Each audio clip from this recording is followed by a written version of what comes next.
আসসালামু আলাইকুম। আমরা জানবো বাগধারা থেকে বিগত প্রাইমারি, বিসিএস ও অন্যান্য পরীক্ষায় আসা সকল প্রশ্ন উত্তর। চ্যানেলটি সাবস্ক্রাইব করে সাথেই থাকবেন। কোনটির অর্থ পক্ক অর্থে প্রকাশ করেছে? পাকা আম। কার মাথায় হাত বুলিয়েছো? এখানে মাথা শব্দটির অর্থ হচ্ছে ফাঁকি দেওয়া। যত বড় মুখ নয় তত বড় কথা। এখানে মুখ বলতে বোঝানো হয়েছে শক্তিকে। কোন বাক্যে মাথা শব্দটি বুদ্ধি অর্থে ব্যবহৃত হয়েছে? মাথা খাটিয়ে কাজ করবে, এখানে বুদ্ধি অর্থ প্রকাশ করেছে। মাথা দেওয়া বলতে বোঝানো হয়েছে দায়িত্ব গ্রহণ করা। গা লাগা এর অর্থ হচ্ছে মনোযোগ দেওয়া। কোন বাক্যে কথা শব্দটি তুলনা অর্থে ব্যবহৃত হয়েছে? এখানে লোকটির যেই কথা সেই কাজ, এখানে তুলনা অর্থে ব্যবহৃত হয়েছে। আয়নায় মুখ দেখো না, এখানে মুখ কি অর্থে ব্যবহৃত হয়েছে? এখানে মুখ বদন অর্থে প্রকাশ করেছে। কোন বাগধারাটি দ্বারা আগ্রহ বোঝায়? মাথা ব্যথা। অমন কথা মুখে আনতে নেই, এখানে মুখ শব্দটি হচ্ছে অমঙ্গল অর্থে ব্যবহৃত হয়েছে। মুখ তোলা বাক্যাংশে বিশিষ্ট অর্থ হচ্ছে প্রসন্ন হওয়া।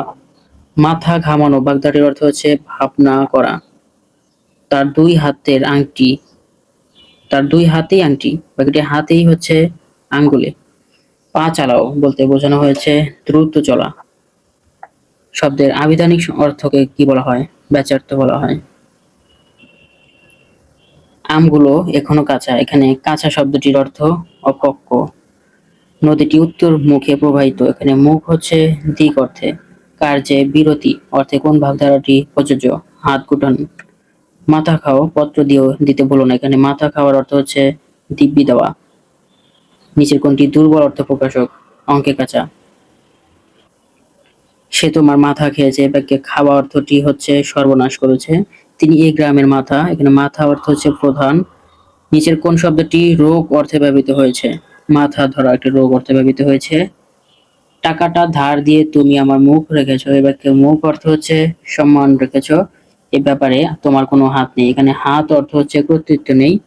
ডাক্তার সাহেবের হাত যশ ভালো, এখানে হাত ব্যবহৃত হয়েছে নিপুণতা অর্থে। কোন বাক্যে পা শব্দটি অবাজ্যার্থে ব্যবহৃত হয়েছে? হাতের লক্ষ্মী পায়ে ঠেলো না। ভিডিওটি ভালো লাগলে অবশ্যই একটি লাইক দিবেন, চ্যানেলটি সাবস্ক্রাইব করে সাথেই থাকুন। কোন বাক্যে বড় শব্দটি ধনী অর্থে ব্যবহৃত হয়েছে? সেলিম সাহেব একজন বড় লোক, ধনী অর্থে ব্যবহৃত হয়েছে।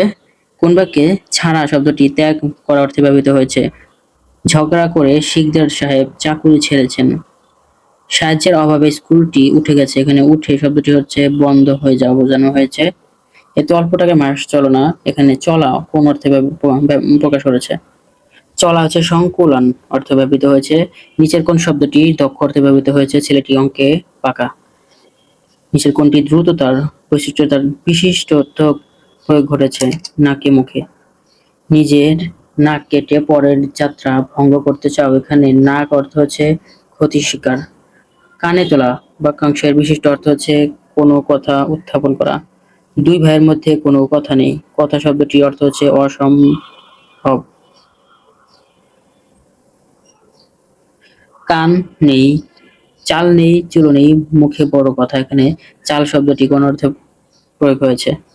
চাল শব্দটি এখানে আশ্রয় অর্থে ব্যবহৃত হয়েছে। দিন যায় কথা থাকে, এখানে যায় কি অর্থে ব্যবহৃত হয়েছে? অতিবাহিত। কর্মভোগ এড়ানো যায় না, এখানে কর্মভোগ কোন অর্থে প্রকাশ করেছে? কৃতকর্ম।